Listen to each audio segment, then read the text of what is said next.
What's up, everybody? I hope you are having a beautiful morning. Baby, let me tell you, it is going down in the flow. But let's go on and get into it. Today, we are going to talk about self awareness and healing. I'm going to go on and play the intro to the show, and then I'm going to pop right back in because I have to find this message on my Facebook page, and I got to talk about it today.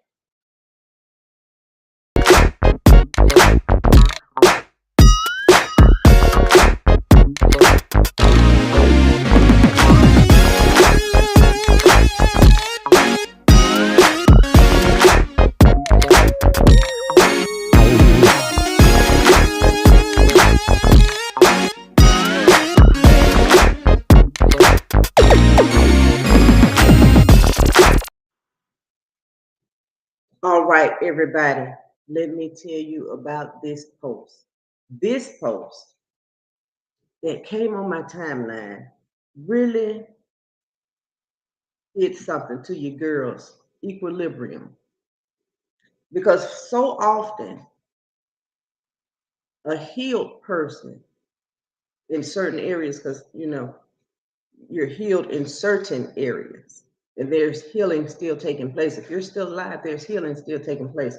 There's revelation still coming to you. There are corrections that are still coming to you, even after you have healed other certain areas in your life. The post said,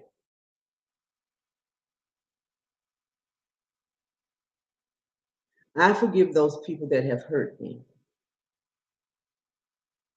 So I reposted it. I shared it on my page because you can forgive someone all day long. It's only until you can see yourself in the story. It's only until you can find your part in it to see where their anger comes from, to see where their frustration comes from, to see it from another person's point of view. You have to have self revelation of this thing. Their feelings did not just pop into existence because of nothing. I hear this all the time. Hurt people hurt people. Hurt people that are not self-aware of themselves hurt people. See, when you become self-aware of who you are and how you're showing up in the world and how you interact with people, you're totally unaware of how you pop in and pop out, and there's no awareness of who you are. Now you're living in some type of delusion because a relationship takes a responsibility on both parties. You both agree to show up. You both agree to be honest. You both agree to be loved. You both agree. That's in any relationship. It can be a mother-child. It could be a husband and wife, a girlfriend and boyfriend, two ladies just kicking it. I am your friend. I'm going to show up as your friend. I'm going to show up as love. I'm going to show up and treat you the way that I would like to be treated. That's being totally self-aware. Loving yourself brings forth love for others. You have got to know exactly who you are, how you are, and what you will and will not accept. That's life. That's not picking and choosing and being in a category that's unlike life. There's a place inside of all of us where we can find acceptance for all things because there's an essence inside of us that accepts us just as we are. You know, if God didn't love you just as you were through all of your, as we claim, this is how we claim it. We're going through some mess. We're going through the storm. We're going through some tribulations. And in all of those things, Guess who is still there with you? Guess who is making things happen for you? And guess who would love for you to recognize that, yes, I am here.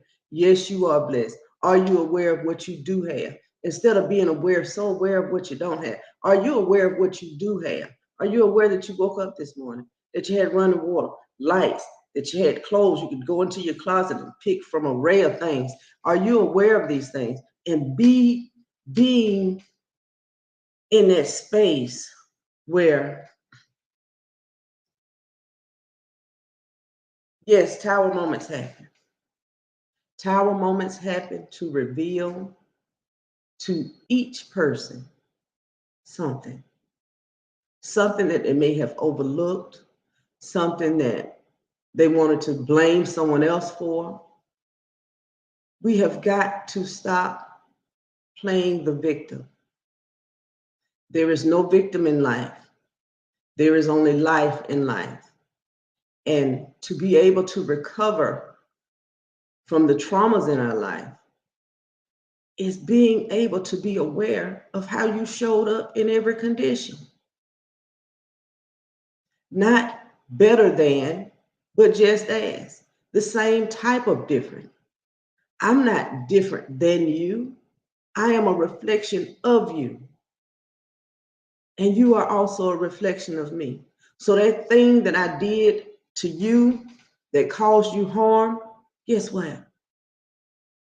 Now I see the reflection coming back to me. I see you and me.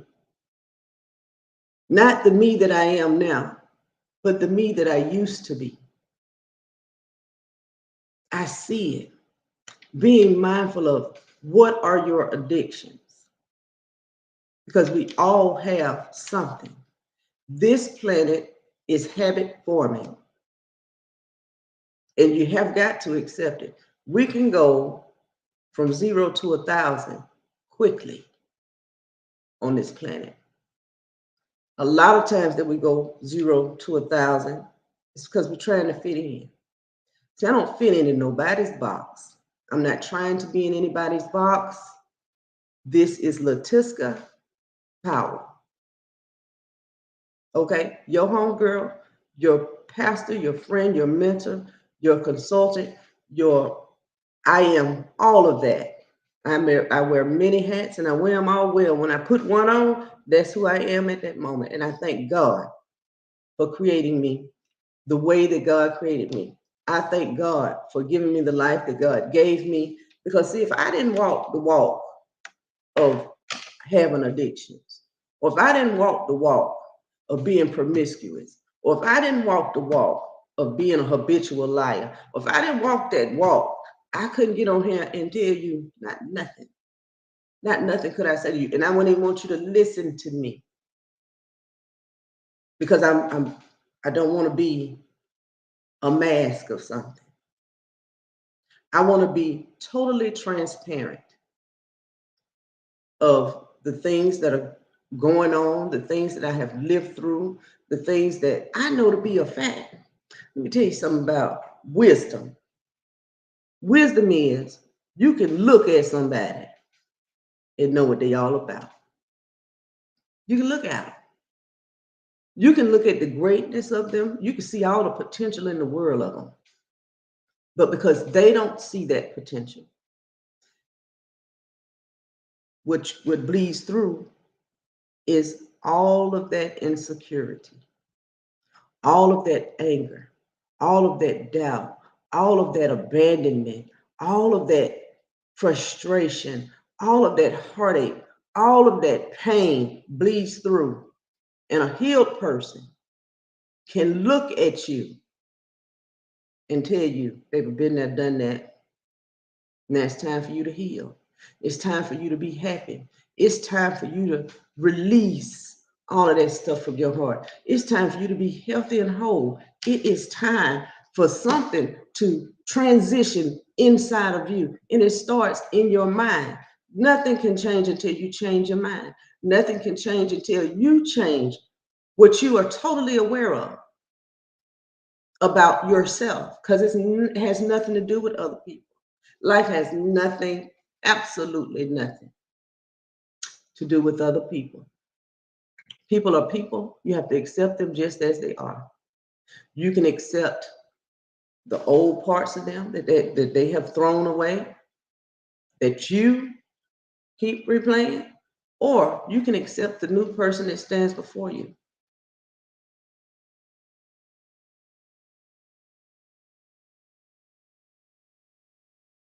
And everybody has their mind about themselves, change their mind about how they live, where they live, what they do, who they interact with. You don't have to be in that same mindset all of your life. There are people, places, and places that are waiting to meet you. But because of your own insecurities, you won't even walk through the door. I give thanks for some of my jobs. I do. When I used to work, I did Mary Kay. It taught me how to treat a woman like a woman. Because I understand as a woman or a mother, we don't always get, we love you, I love you, you're beautiful, oh my God, let's do this. And you don't get all of that. So I enjoyed the sisterhood of Mary Kay. I enjoyed petitioning. You know what petitioning taught me to do? I can walk up on anybody and get somebody to sign my piece of paper. That I'm not scared of people. You know, a lot of times, and I've had conversations with people that try to belittle things that I have done. You can't belittle nothing that you've never done. If you've never done a thing, it's nothing. Who shot the sheriff? That's what you have to ask yourself. Who shot the sheriff? Who gave you the authority to say anything negative about what I do and you haven't done a thing? Not one thing. You haven't tried nothing. You ain't even went outside your box. You're just in your box, and in your box is safe and secure for you. Sometimes in life, you got to get out your own box. You got to get out your own way, and you got to try things that you never even thought you could accomplish, that you never even thought you could do, just to prove it to yourself. Through many dangerous toils and tears, I've already come. I have already come through the battlefield. Baby, I battled for my life. I battled for my life over and over and over again. In and out the hospital, suicide attempts. I battled for Latiska and her life. Did I share what was going on inside of me with anybody but a doctor? Because guess what? Latiska didn't think nobody wanted to listen to her. So Latiska kept everything inside of her. And all of that stuff that she kept inside of her, guess what? God worked all that mess up out of me. God brought glory and honor back to a girl that was tore up from the floor up. You know, going through abandonment issues. And I'm talking about over and over. There's cycles of this foolishness. You know, being in one house and going to another house and going to and hearing conversations. Well, I just can't put up with her. And all of that stuff is stuff that I had to pull out of me. The devil is a lie. The devil is a lie. That is not who I am. That is not what God said. That is not who I shall be. That is not. I don't know who I'm talking to, but I want you to go in to yourself. Block everything else out of you. You know who you are better than anybody else. You know that you are beautiful. You know that you are lovely. You know that you are intelligent. You know that you are a freaking genius. And it's time for you to get on that ship and sail. Sail into your own glory. And guess what? Are you sailing into your own glory? Make sure you hold the master's hand. That is the hand that will not ever speak against you, work against you, even though it's mysterious and wonderful ways that things happen. But God is a good God. God is a presence beyond our thought processes.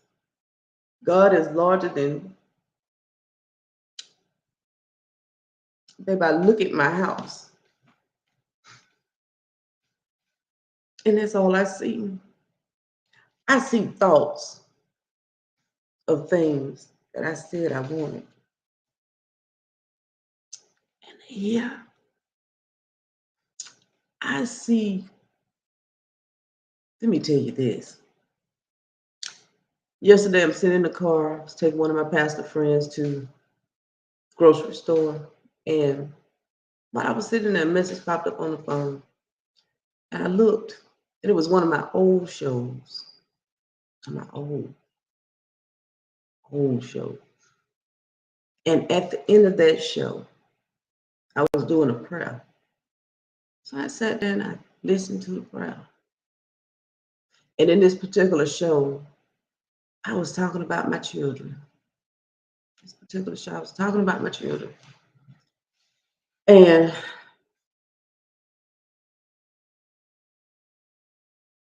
in that prayer, some things that I said in that prayer are happening right now. See, I see God. I notice God in my life. I notice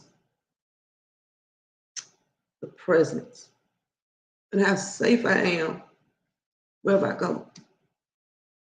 I want you to get there. I want you to feel what I feel. I want you to know what I know, because it's something that you can't unknow. It's something that gives you joy.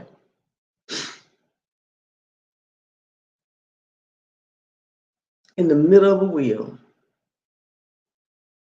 I remember, I think I told y'all this before. I used to get high. And I remember one night my cousin came over to the house, 2 o'clock in the morning, knocked on my window, opened the door. I was listening to Kurt Franklin, Love. And he said, "You need to cut that off." I said, "No, you got my house, but this is my house. I can't hide from God. And I'm not finna church, I'm not finna take God out of this." Because see, I understood that that wasn't gonna be me forever. I understood that I was working through some stuff the best way that I knew how. But I wasn't gonna be there forever. So you got to understand, in your life, things are gonna happen, but you also have to understand they are happening and they won't be there forever. See, your forever is further than you can see. Your right now will never be your forever. Your right now could never be your forever unless you think things cannot change. Unless you don't begin thinking of the greater parts of God and how God looks at you and how God sees you as worthy. And then when you begin to deem yourself as worthy and deem yourself as valuable and deem yourself as somebody that should be respected, and you begin to pour all that inside of you and stand in the mirror and tell yourself you're beautiful and you're successful and you're doing all of this stuff for yourself, building yourself up, and then God is building you up with it, because that's how he already sees you. You know, while you're out here struggling, trying to make something happen, say, I made you the land of milk and honey. I made you the land of milk and honey. You out here making other people the land of milk and honey. He said, what I gave it to you is for you. And it's time for you to become aware of what I put in you. I placed it in you. And so this is your portion. See, your portion is full of the promises that I've already spoken over your life. Now, give me a few minutes. I enjoy you guys watching me. I'm thanking you right now. I had to blow my nose. They were crying. It just, I guess I'm healing some more, y'all. These are the ways that you can support me.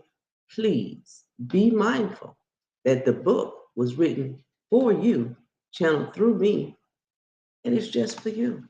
Go get you one.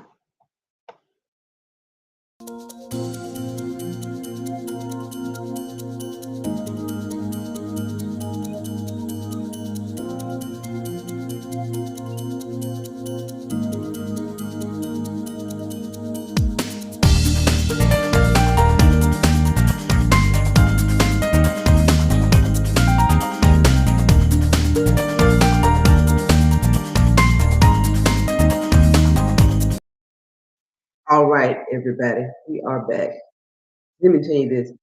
Let me tell you how powerful our DNA is. Really. We have the ability to speak, and every cell in our body has to listen. Every cell. It's like we're just commanding things all day long. So tapping into what are you saying and what are you putting into the universe and what are you expecting to receive? Most of us are asking for healing. Okay, now what are the areas you need to be healed in? What are the areas that you say you need to be healed in? Or are you going to God in prayer saying, Lord, reveal unto me, take the veil off of my eyes so that I may see the parts of me that need your attention, that you can come and pull these things up out of me. Not that you can do it for yourself. I can't do nothing. I couldn't even push the button if it wasn't for God. I wouldn't be able to speak, move, think, blink, none of that. It's not Latuska that does anything. Latuska has given her will to the will of God. Now, it would be different if I'm walking and I'm just gonna do it my way.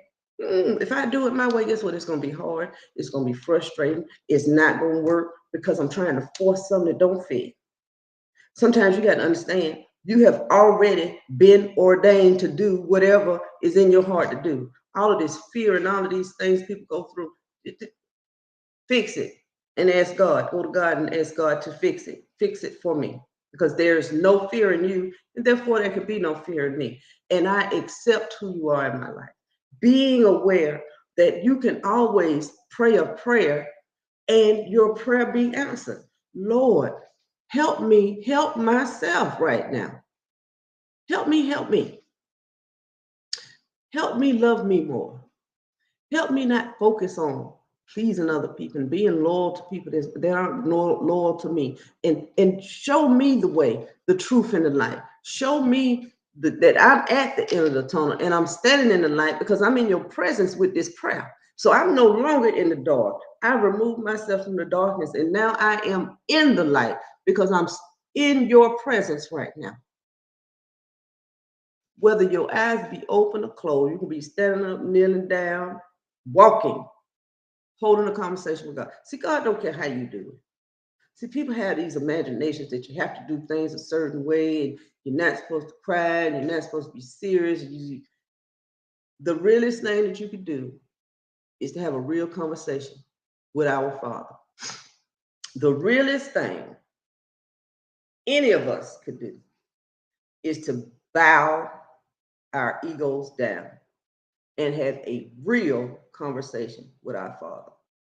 That is no longer me, Lord. I don't want to do nothing under my own mindset. Whatever I do, let it be led by you. Whatever I speak, let it be the words of you coming out of my mouth. Let me be holy because you are holy. And so I call holiness into my life. I call holiness into my being.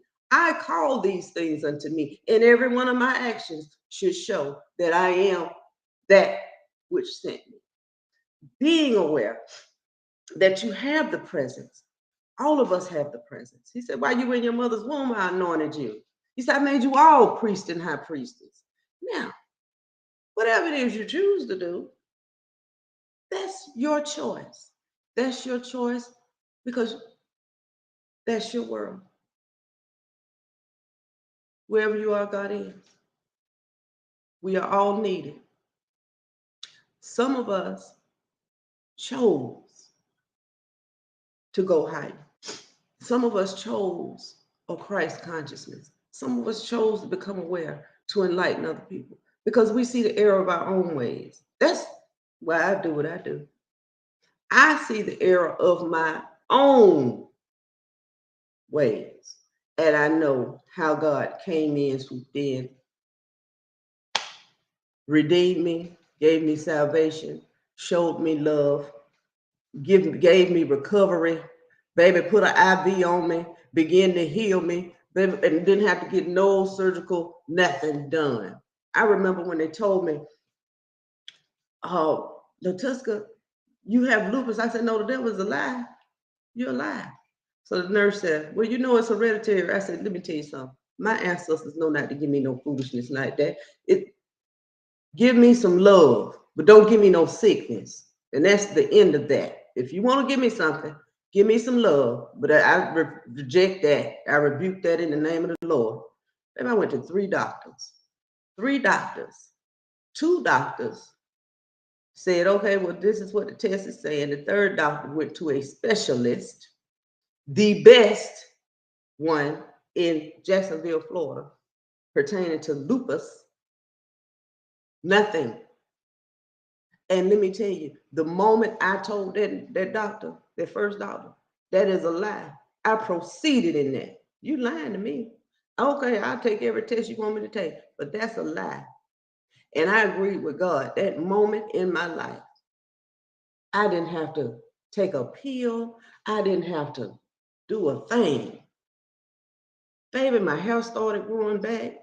All kind of healing began to take place in my life because I agreed with God. I hear people say, well, God, if you want me to, or if you don't want me to, this, that, and the other. Hey, everything in life is a choice. So I chose my healing. I chose to be healthy. I chose to be happy. I chose to have joy. I chose to be surrounded by love. Those are things that I chose. I chose to be that to myself first. And then I chose to do those things for others. That's what I decided to do. And I did it for me. I did it for my own recovery. I did it because I knew parts of me were carnal. I did it because I knew parts of me were not who I really was. So I began to tap in to who Latuska is, not who the world told me she was. You know, this unwanted little girl that didn't nobody want to be bothered with, that was stupid and this and that. Baby, I done heard it all. Heard it all. And after I heard it all, I've shown all of those people you're a liar and the truth ain't in you. And all those things that you spoke over me, you must see them in you. Because even as you spoke them into me, I was still in love with you. I still endowed you. You know, and that's God. That's God. That is God encompassing us on a daily freaking basis. Okay, you cuss somebody out. Guess what? I'm still gonna love you. Okay, you got to fight with somebody. I'm still gonna love you. Mess around and say a prayer and see if God does not hear you. Mess around and really want to fix something and see if God won't fix it. Mess around and have all kind of tell you this story. My lights was off. Okay? Babe, I woke up this morning, not this morning, but the other morning, lights on. So everything get quiet. Okay. I said, what is going on? And I said, lights off. Stood right there in my kitchen. I said, Lord, you know I need some light. Now I'm gonna depend on you to get these lights on. I don't know how you're gonna do it. I'm expecting you to do it. I'm expecting you to do it today. So I get in the car, go to the place, baby. Ain't nobody there. Door closed. Okay, so I'm looking. Okay, it's another place. So I'm on the phone. So now I finally figured out how to get somebody on this phone. They tell me, okay, Miss Powell, this is what you have to pay. This is that and other. Because I'm okay. So now I said, okay, that's it. Oh yeah, that's it. That's all you got to pay. Went to the store. Some said, go to your pocketbook. So I went to my pocketbook. I'm looking at all my bank cards and everything. And I'm looking at my pocketbook and said, now get them tickets out. So I got them tickets out because I like to play the lottery. I tell you, I used to play the lottery all the time. Baby, I used to win. And now I'm winning again, y'all. So hold up. Let me tell you, swole up. So go in my purse, get out these tickets. Well, I just won tickets. I just been holding on to them because I'm like, you know, when I get the urge again, I go in there and get some more tickets. Baby took them 2 tickets in there. I said, I just want 2 of the same tickets. Just give me 2 of the same tickets. Baby sat in my car and started scratching. You know, everything that lady said I needed was on that ticket. Because I expected God to pay the bill. I expect God. When I ask God something, When I go to God, and I know God knows my heart, He knows, He hears my thoughts, and I go to God, I just expect God to do. Like, Lord, I am righteous in your eyesight. So because I'm righteous in your eyesight and I see some errors in my own ways, I'm going to go on and forgive myself for not seeing myself as you do, because you already see me righteous.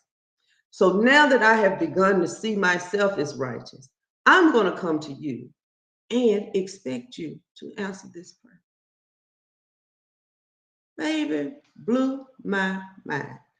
Took me to a story where I was petitioning in Jacksonville, Florida.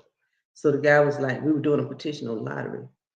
And the guy was like, well, I don't play the lottery. I always ask God. I always want to win the lottery, but I don't play the lottery because I think that's a sin. I said, well, how you gonna ask God for something, but then be scared to go do it? He said, well, I don't want to go to hell playing the lottery. I went straight to heaven with that lottery ticket. I went out of the darkness into the light with that lottery ticket. Thank you, Father. Thank you, Father, because I don't have no conditions on how you can do a thing. I know that you can do all things, and I know you can do it any kind of way that you want. So I open up my mind to that limited imagination of who God is. I open my mind up and I ask God to remove the veil of illusion of you can only get it this way and that way, and all of that religion. Just take it out of me, Lord. And let's get into eternal truths that God is all there is, that there is nothing but love here, and that when we need something, our needs are supplied. Well, that's fried calves. I think I told this story too. I had a little bit of gas in my tank. I said, Lord, you know I got to pay this right here today. All right, finna push the button. Boop. Start driving. Start driving. Baby, I'm still looking at the gas. Not realizing, let me tell you what I wasn't realizing. Wasn't realizing what I had. What I had was enough for me to do what it was I needed to do. And God was going to put the people in the car to go and help me pay that bill. See, sometimes we want more than enough at that moment. But God gives us what we need at that moment. And at that moment, we have every freaking thing that we need. And as the day progresses and He knows your need, guess what? It will be supplied. And being in that place, that grounded place of, I am always provided for, and I always have what I need when I need it. I'm never without the thing that God has told me from the beginning of time, that I am with you always. And no, we ain't doing no suffering because I am with you. So then you go to yourself and you say, you go to God, you pray, you go inside yourself, you say, God, the suffering in my life is over.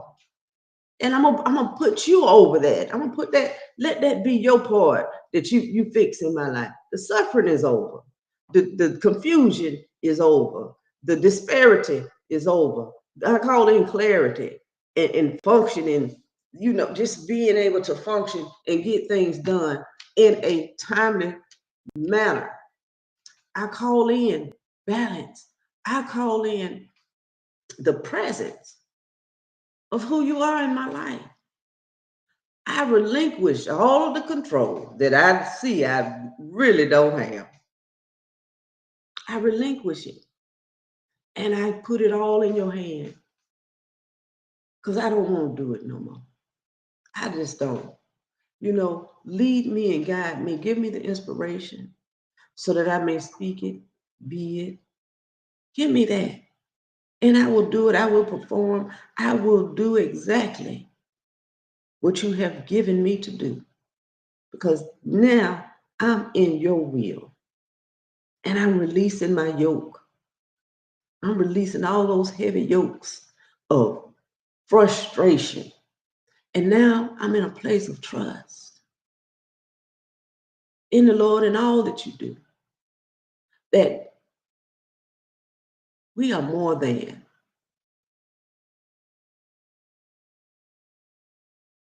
conquerors. We really are. We are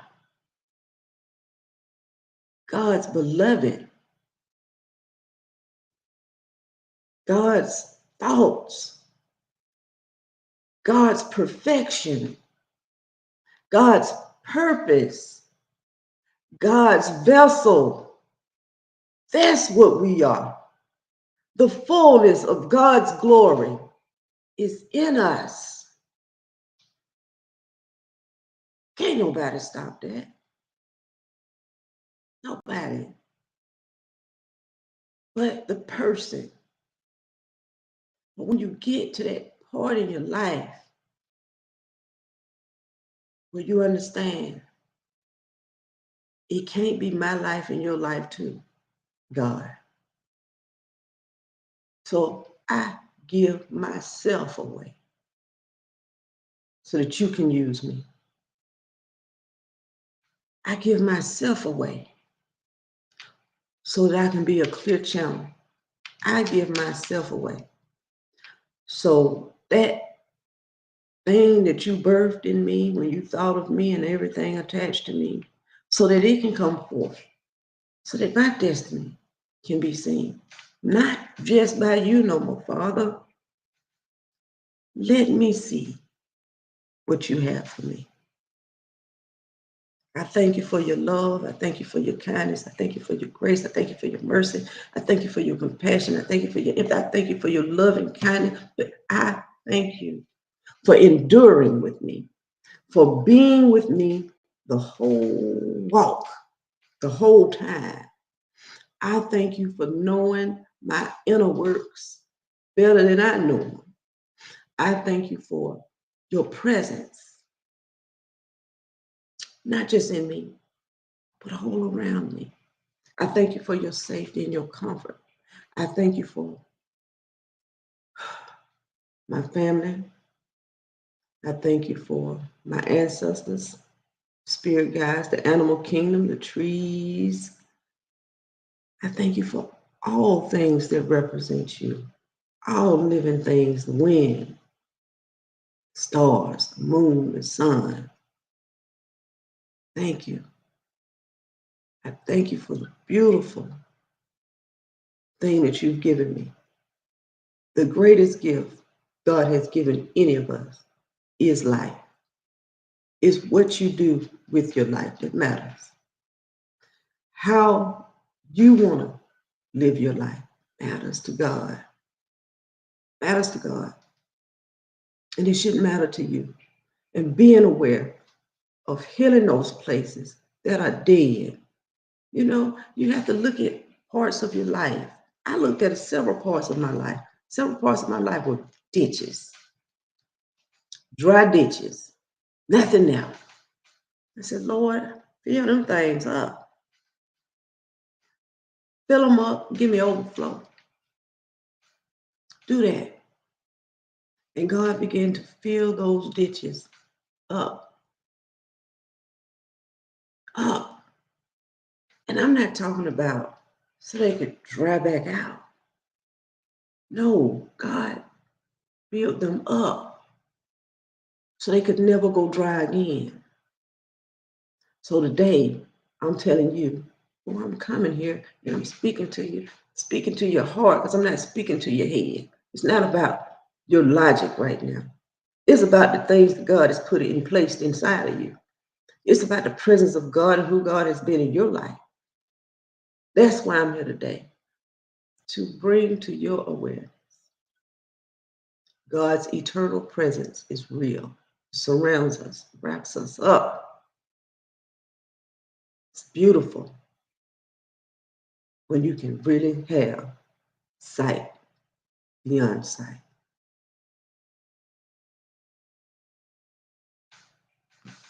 Sight beyond sight is the sight that God has written in our heart that we are one, that you can't have one without the other. One couldn't exist without the other. You understand what I'm saying? One couldn't exist without the other. And that we are reflections of one another. That's it. Same kind of different. I love you. God bless you. And remember, always have sight beyond sight. Because in everybody you interact with, there is God right there,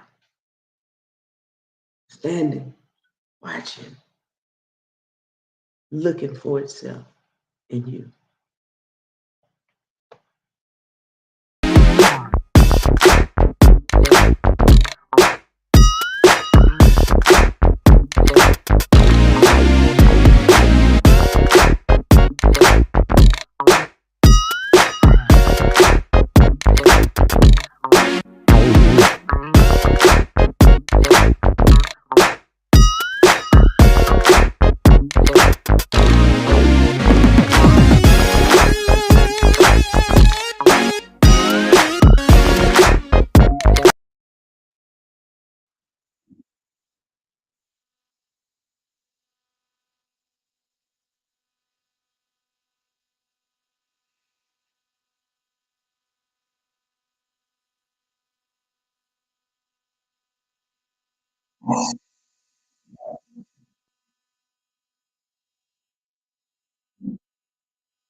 Like nothing.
God and me, I want to say thank you.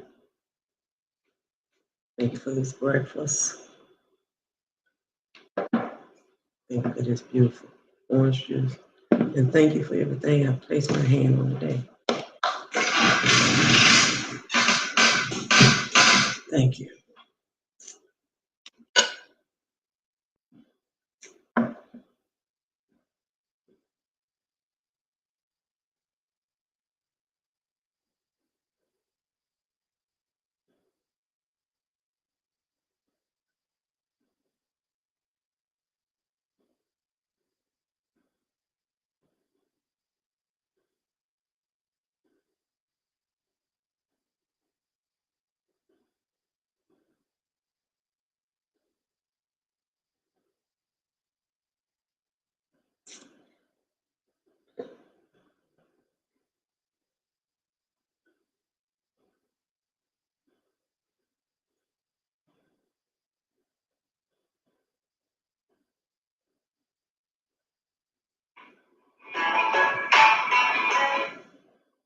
And like you were saying too, Hush, at 11 years old, having a pregnancy from an abuse, my heart just was like, I just want to hug you and tell you that I'm here. That I just can't imagine an 11-year-old delivering. And then, like you said, like people assume, even the loss of our son, people have been making assumptions. Like they don't make you.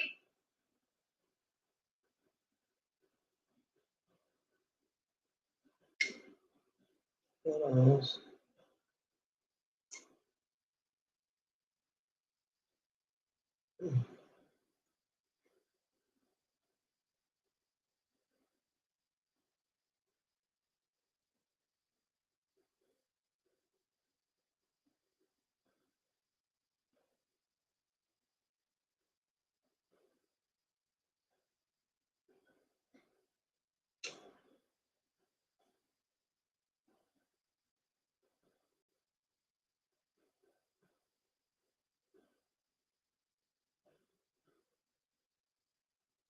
Hi, my name is Clarissa Bags, and I am so excited to join Pearl today.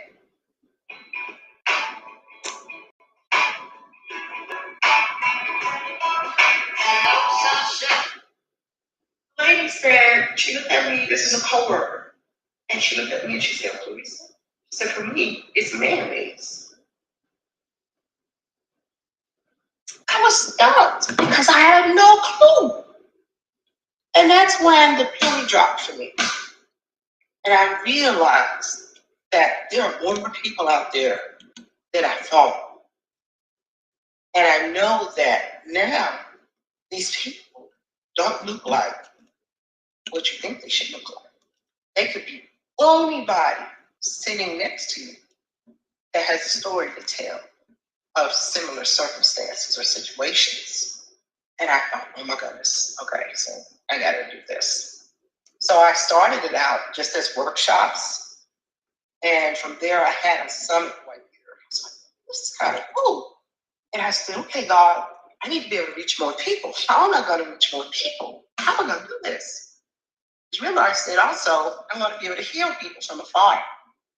And it just fell in my spirit to start a talk show. Okay, because I'm like, I had a manager describe me as Wile E. Coyote.